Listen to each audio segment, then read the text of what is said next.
Good evening, everyone. Welcome back once again to Vicious Rants. And of course, I'm your host, your YouTube signing off and imitated, never duplicated Super Saiyan Vicious. And we are talking about Raw this week was in Detroit, Michigan. Now, this was the New Year's Eve episode, so obviously it was pre-taped. And on that note, Happy New Year to everyone, you know. You can give a big fuck you to 2018, and if you want, go ahead and give a big fuck you to 2019, because, you know, pretty sure you're going to wind up doing that at the end of the year, at the end of 2019 anyhow. So, anyways, let's get into this week's show. Started off right at the get-go, started off with match, Dolph Ziggler, Drew McIntyre, steel cage match, and my God, this was good. I really dug the shit out of it. Man, it was just straight back and forth from the bell. You know, and I absolutely freaking loved it. McIntyre, he was leading it, and, you know, which, as he should, because he's the fucking heel. And, you know, with a gimmick match like this, a steel cage match, you know, the heel is the one who should be leading it. Should be leading a cage match. You know, aside from the fact that, we'll just say for the sake of argument, if Dolph Ziggler was the heel in this one and Drew McIntyre was the white meat babyface, you know, either way, you know, you just look at them. You got Drew McIntyre, who's like 6'7", 280, and you got Dolph Ziggler, who's like maybe 5'10", 6 even, and 220. Which one do you think is going to look like they're the more dominant powerhouse inside that? Yeah. But yeah, I definitely dug the hell out of this match. Good, solid feel to it, you know. Match wound up coming to an end when McIntyre wound up hitting a Claymore and then got the 1, 2, 3. You know, very much so. Well, I can't. Honestly, to me, it was a little bit of a shock seeing the pin. Normally, I don't know, I was expecting him to walk out of the cage or to climb out. But after the match, he then proceeded to start taunting Dolph, then grabbed a chair, got in there, and then hit him with the Claymore.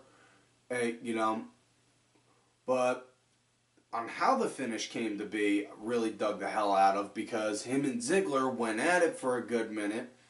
And, you know, he wound up putting on an ass kicking to Dolph, and then was like, this is it. And then boom, hit him with the Claymore. And like I tell you, McIntyre definitely see as the Universal Champion down the road.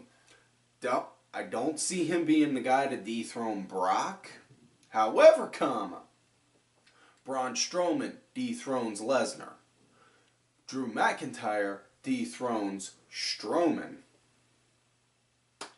There you go, book that shit. Next matchup we got, it is an Battle Royal to determine who will be challenging for Dean Ambrose's Intercontinental Championship later on in the night. But before that happened, the backstory that led to that Battle Royal, Seth Rollins, the CrossFit Jeebus, came out, cut a promo talking about on how he wanted his rematch with Ambrose for the title. And then out comes the God King Triple H, which, gotta say, Hunter, he looks good, all things considered. Last time I saw him, excluding from when they did that promo a few weeks ago, you know, he was recovering from torn pec from Crown Jewel. Yep.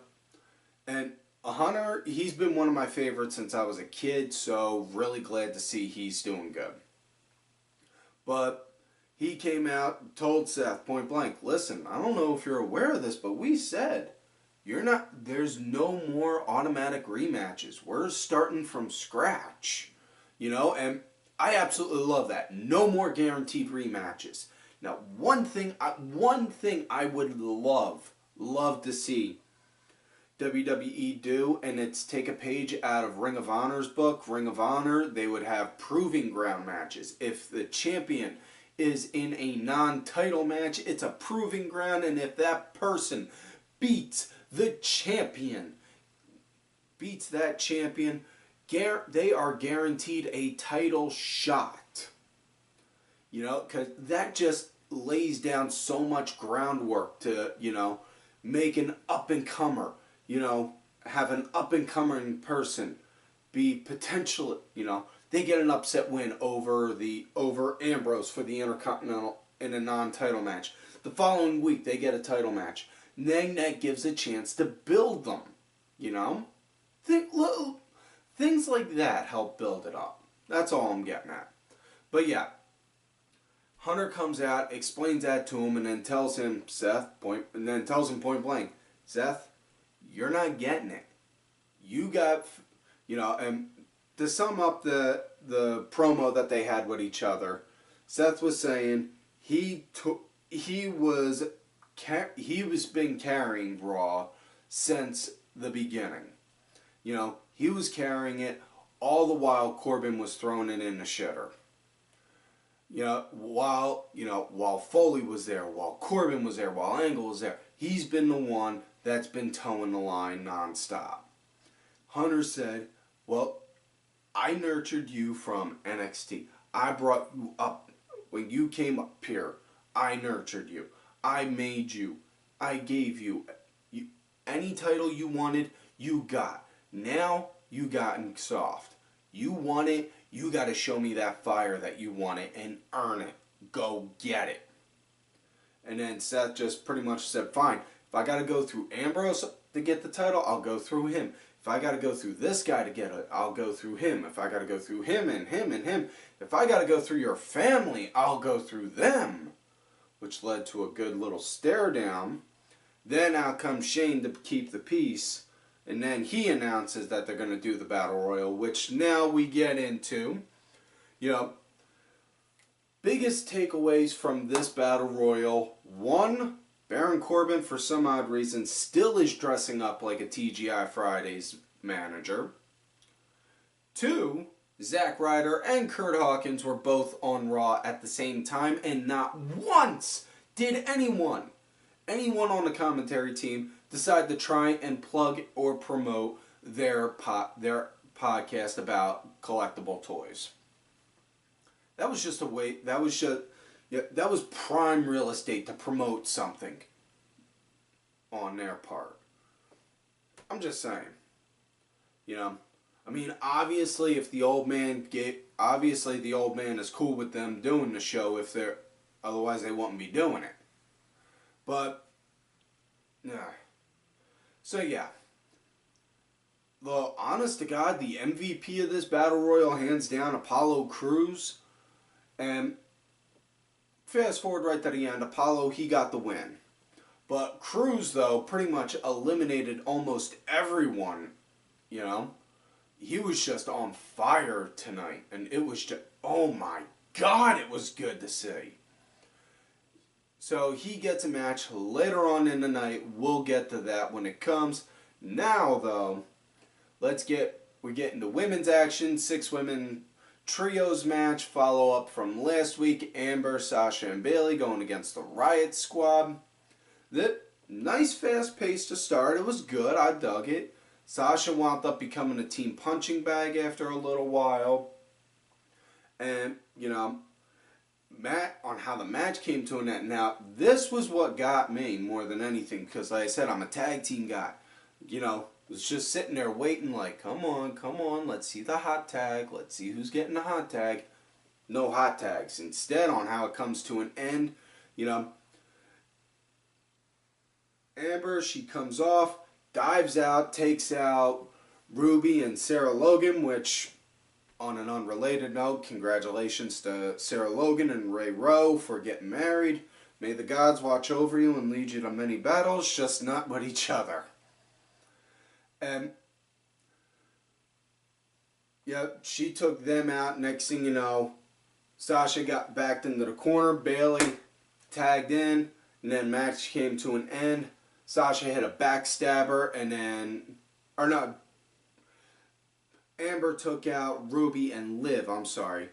She hit a backstabber. And then Bayley did the Randy Savage. Hail to the Queen. in her case, not hail to the king, hail to the queen, elbow drop onto Logan, got the 1, 2, 3, that was it. Now, a lot of people are speculating right off bat that Sasha and Bayley are going to wind up being the women's tag champions. I definitely see them getting it. Not necessarily saying I'm for or against it, but you know they're gonna at some point. Whether they're gonna be the inaugural ones, I don't know. Honestly, I would like a team that, I would like a heel team just because be like, oh, what the hell? You're gonna let them have it? The fuck? You know? Just make the titles like hated at first. And then that way it makes it more the build to make you want it more. So anyways, next up we get a match. This was I apologize, botch on my part. I forgot to mention that they told Seth he wants to prove his point.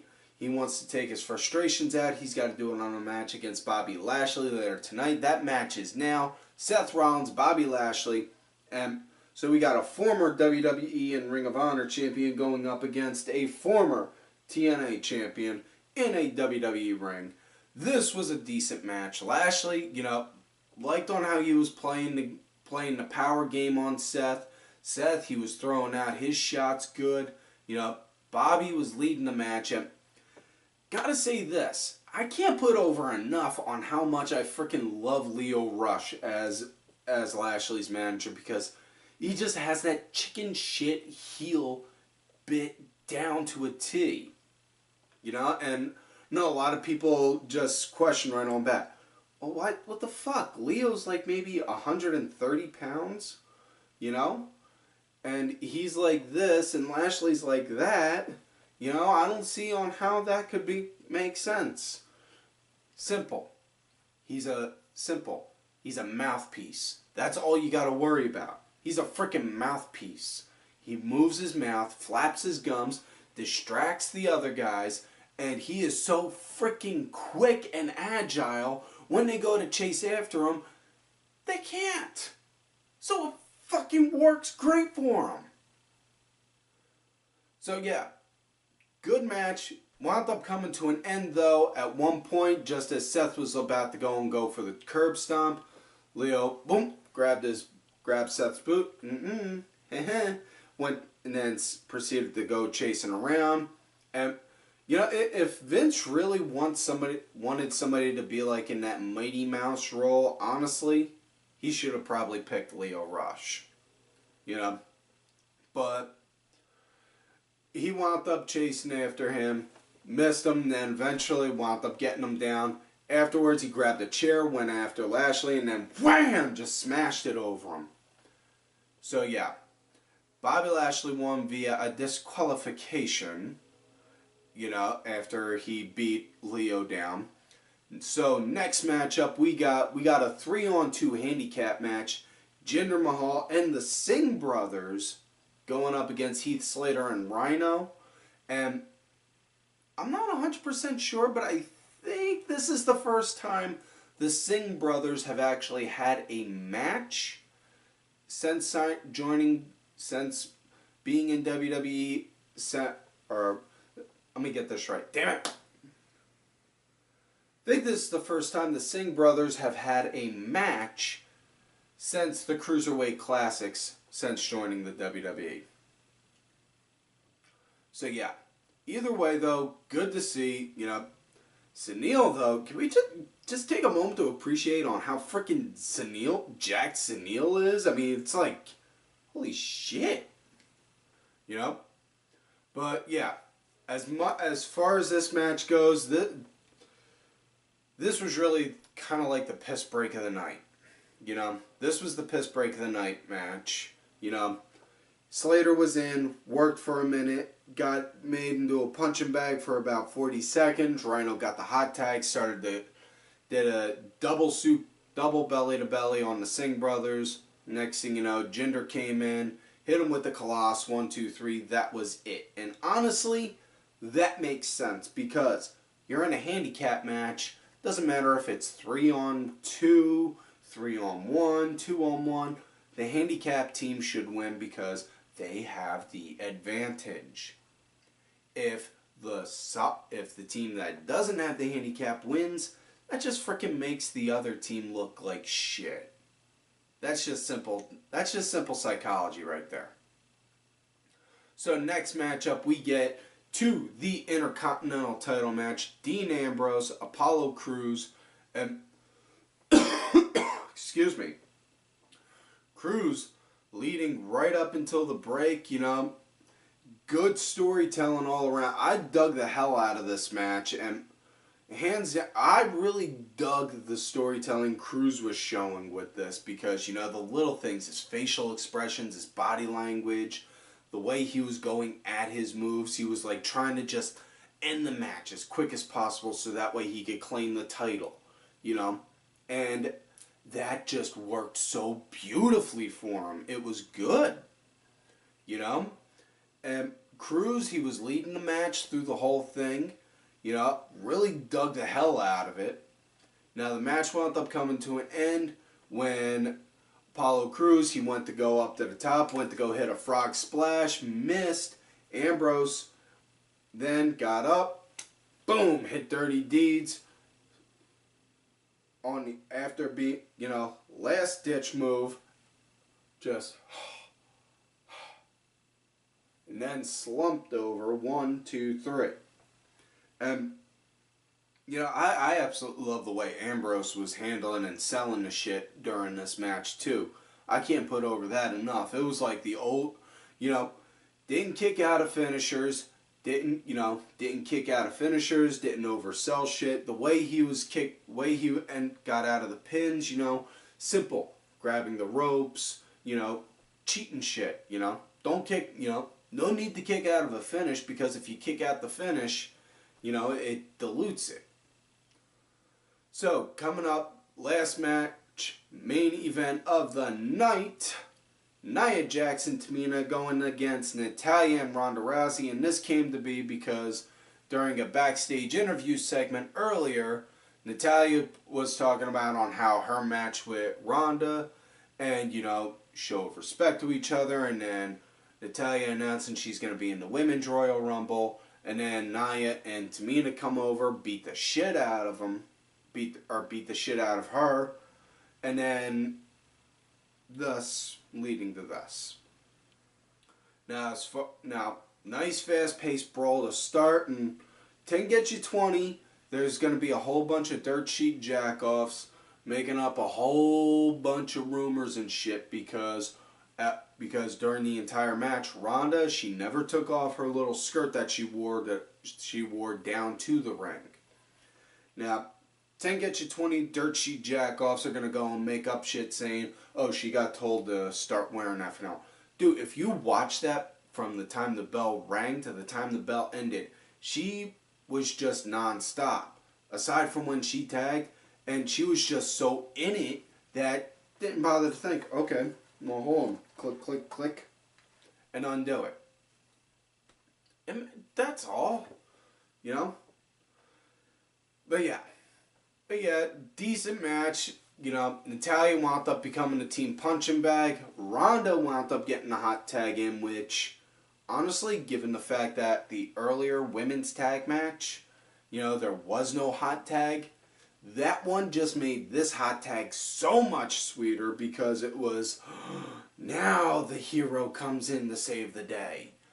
So Ronda came in, she did her spots. Match came to an end when Tamina, she wound up taking Ronda down, went up to go for the Superfly, and I don't know, maybe it's just me in the way that I can see wrestling, but it kind of looked like a little telegraph that, you know, that Ronda was too close for the Superfly, but she came down, Ronda, boom, put her knees up, and then next thing you know, locked in an armbar, and Tamina waited a few seconds, which is what you frickin' need with a submission. Don't just tap out the second it's locked in. Give a second. Make it look believable. Make it like, no, I can't, no, I can't, fuck, no, get it off me. You know, like that. So yeah, they won and that was it. So, that's it for this week's show. Like I said, Happy New Year's. Here's to 2019. May it not kick all of us in the ass. So, folks, like on normal, like I always tell y'all, please don't forget to like the video, subscribe to the channel, go back, watch some of the other episodes. Make sure y'all look for me on my Twitter at TimVicious. Do also have another account if I get put in Twitter jail or if I'm ghosted, Tim_Vicious. I'm also on that Facebook gimmick, Tim Ash. If you're going to look for me on my Facebook gimmick, make sure you let me know you found me on there from here or my Twitter at TimVicious. I don't think you got your creep John going. Also, big thanks to my executive producer, Oliver Ben, who did provide the music for this week's show. Make sure you check it out. It's on iTunes, Spotify, and such. Details are down below. If you want one of these sweet Ollie Rewind shirts to help kick in the new year, let me know. I'll talk to Ollie for you. Show that man some love and support. Also, folks, do not forget to follow all of these cool-ass cats right here on the Twitter. Axel Melligan, Kenny Killer, my good brother, I am Danny Sunday. DSB_IV, Cranky Grandpa, and Dazzy MWP. And folks, like I always tell you, you love me great, you hate me. Fuck you. This is where we're going. This is what we're